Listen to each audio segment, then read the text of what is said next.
Este es un texto del autor Víctor Acuña Alonso, titulado Genética de Población Humanas y Antropología Física. ¿Qué hace el autor en este texto? En primera explica qué es la genética antropológica, expone las diferencias principales entre genética y la genética antropológica, resume a los investigadores más importantes en esta rama, describe la metodología de una investigación en genética antropológica y brinda el ejemplo de una investigación. Al final define los principales conceptos con los que se trabaja.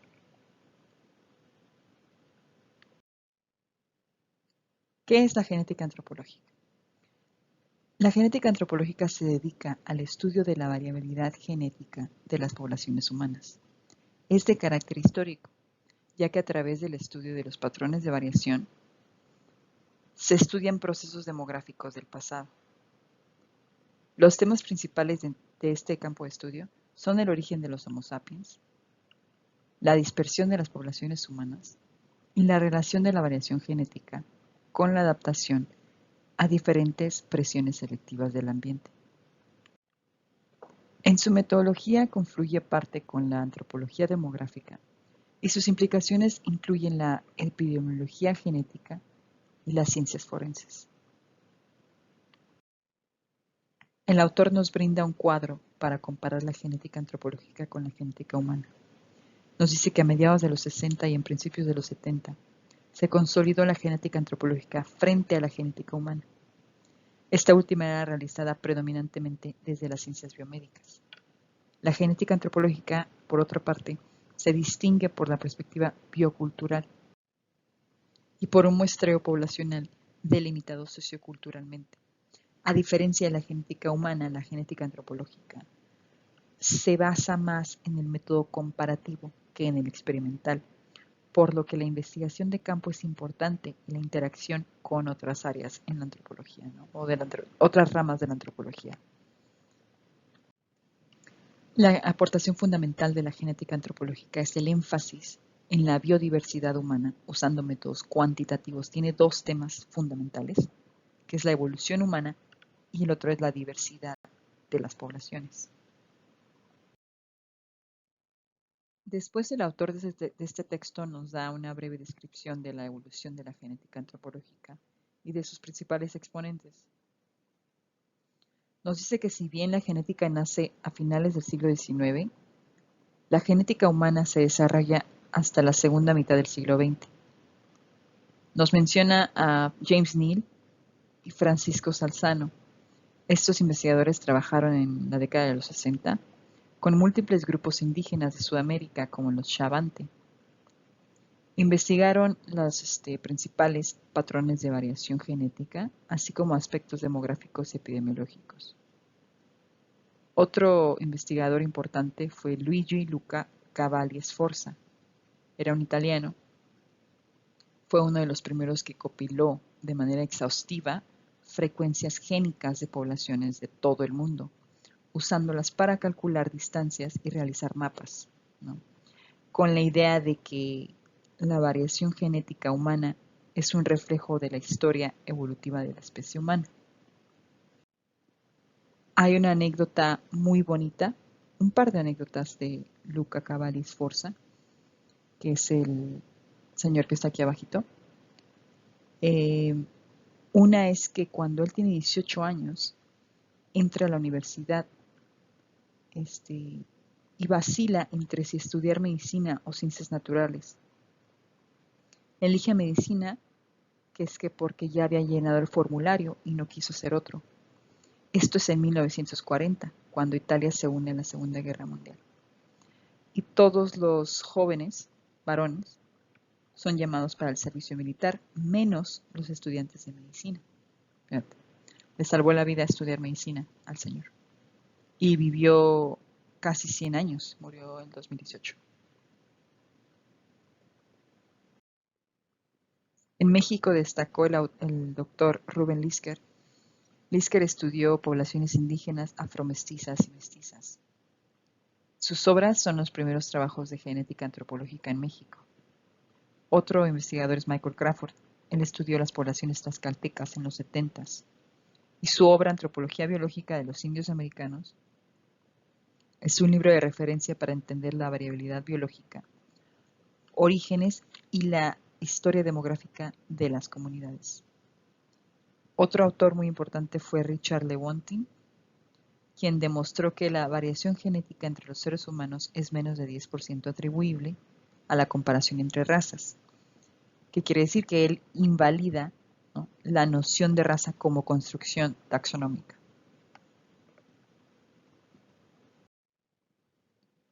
En esta sección, el autor nos muestra la metodología de la genética antropológica. Nos dice que la tarea es caracterizar el acervo genético de las poblaciones humanas mediante el cálculo de las frecuencias alélicas de marcadores polimórficos.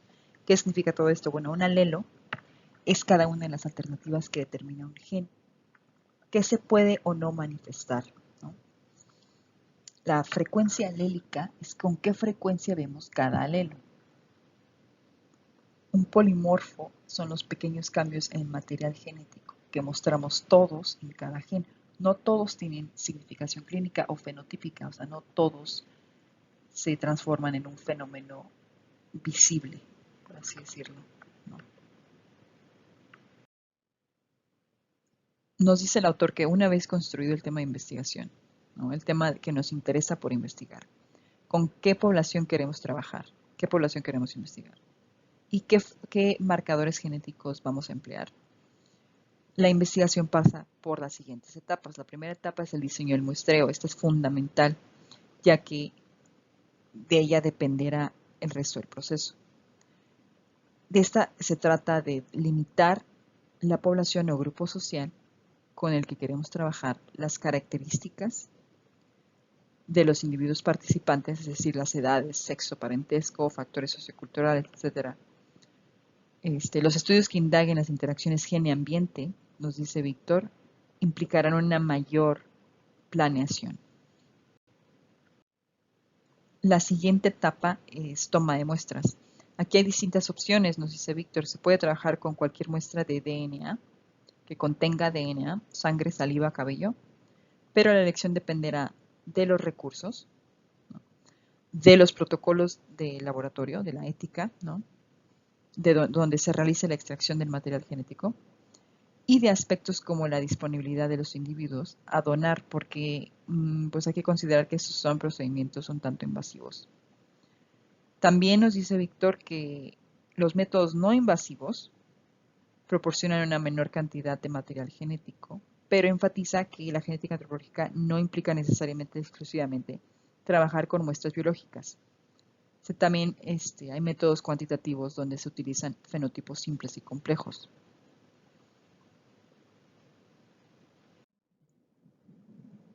El tercer paso en el proceso es el trabajo de laboratorio.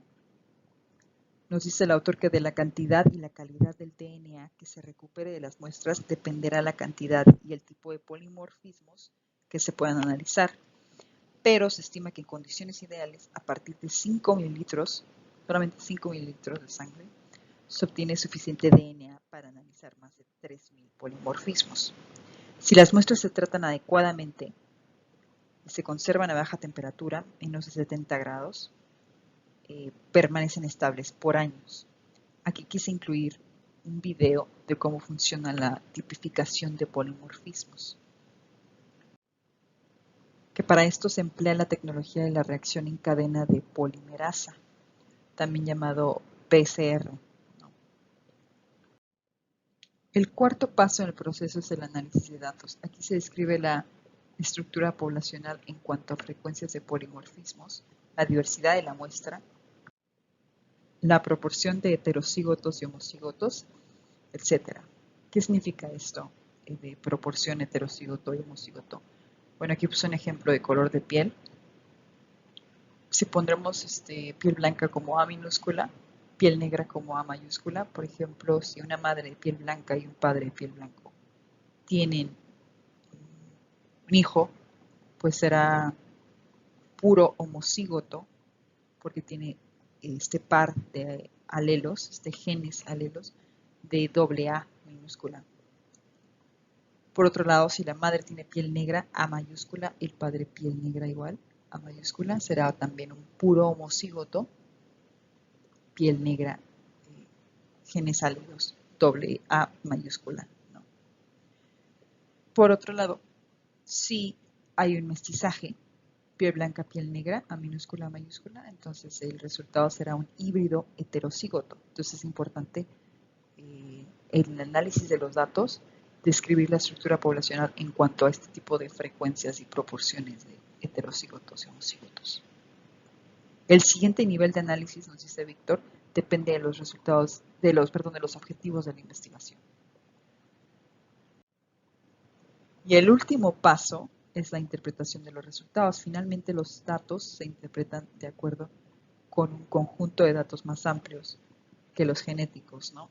Por ejemplo, arqueológicos, históricos, demográficos, etnográficos. Víctor nos muestra un ejemplo de una investigación de genética antropológica. Está titulado El estudio del mestizaje en poblaciones latinoamericanas con marcadores bi y uniparentales. El estudio del mestizaje, nos dice el autor, es una de las áreas más importantes en el campo de la genética antropológica, en especial en Latinoamérica, por tener un diverso mosaico genético, ¿no? Pocos grupos se mantuvieron totalmente aislados, nos dice Víctor. De acuerdo con investigaciones, la mayoría de los grupos indígenas hoy en día presentan algún tipo de mestizaje con europeos o africanos. Hay una generalización que se tiene muy en mente, ¿no? Que se hace con frecuencia, que forma parte del sentido común, y es que ciertas naciones son predominantemente euromestizas, como Uruguay o Argentina, afromestizas como Brasil, indiomestizas como México y el Perú. Pero nos dice el autor que hay que tener mucho cuidado con esas formas de categorizar, porque no siempre son correctas.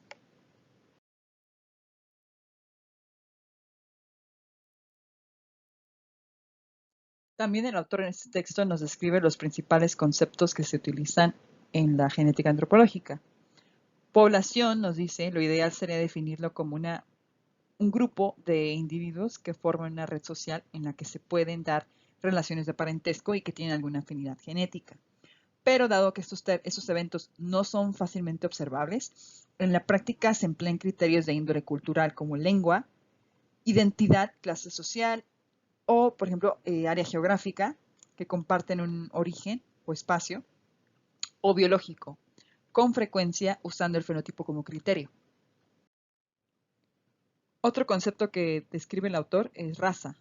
Este se ha utilizado para clasificar a la población en grandes áreas geográficas basándose en características fenotípicas y culturales. Pero como bien sabemos, este uso ha sido muy criticado en la actualidad. Es preferible considerar a la población comunidad de análisis. Otro concepto que describe el autor es mestizaje. Este es un evento en el que al menos dos poblaciones establecen contacto y flujo genético. El análisis del mestizaje consiste en ecuaciones que calculan el porcentaje de contribuciones de cada población ancestral. Otro concepto es distancia biológica. Esta es una medida que permite relacionar poblaciones, intentando escribir afinidades interpoblacionales basadas en variables categóricas como los somatipo y los marcadores genéticos. Diferentes características se han considerado para calcular distancias biológicas. El autor aquí describe algunas. Fenotípicas, estas son características morfológicas, son las características, pensemos en fenotipo como fenómeno, ¿no? Como los rasgos del cráneo, dentales, índices antropométricos. Otras son las genotípicas, estas poseen la ventaja de aportar información más precisa y confiable sobre las relaciones filogenéticas de las poblaciones, pero requieren mayores recursos. Por ejemplo, no es aplicable a restos óseos antiguos. ¿No? Para ser verdaderamente representativo, dice Víctor, el tamaño muestral debe ser grande. ¿No? Como conclusión, el autor nos quiere dar a entender que la biodiversidad es una condición interactiva y dinámica que tiene un componente de variación genético. Nos dice que la genética antropológica es una importante rama de la antropología física que se dedica al estudio de esta variabilidad genética en las poblaciones humanas.